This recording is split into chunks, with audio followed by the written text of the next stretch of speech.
ఏం చేసిన పనిష్మెంట్ తప్పదు అనే నార్త్ కొరియా దేశంలో లవ్ అండ్ మ్యారేజెస్ అనేవి ఎలా ఉంటాయా అనేది మీకు ఎప్పుడైనా అనిపించిందా?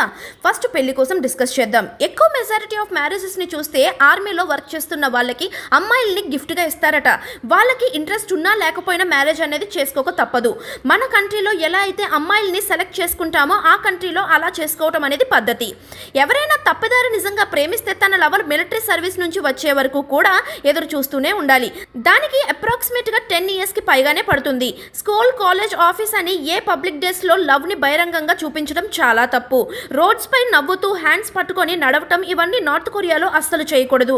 అన్నిటికన్నా నార్త్ కొరియా ప్రజలకి ప్రైవేట్ ఇంటిమసీ గురించి ఏ విషయాలు కూడా తెలియదట. వీటి గురించి వాళ్ళ పేరెంట్స్ ఎడ్యుకేట్ చెయ్యరు. ప్లస్ బుక్స్ కూడా ఉండవు. ఒకవేళ వాళ్ళే తెలుసుకుందామని అనుకుంటే స్మార్ట్ ఫోన్స్ కూడా అవైలబిలిటీలో ఉండదు. ఈవెన్ టీవీలో కేబుల్ ఛానల్స్ కూడా రావు. మొత్తానికి 90% ఆఫ్ నార్త్ కొరియన్స్కి లవ్ అంటే ఏంటో కూడా తెలీదు. ఇది కొంతమందికి సూపర్ అని అనొచ్చు, మరి కొంతమందికి నచ్చకపోవచ్చు. మరి ఇందులో మీ ఒపీనియన్ ఏంటో కింద కమెంట్ చేయండి, చూద్దాం.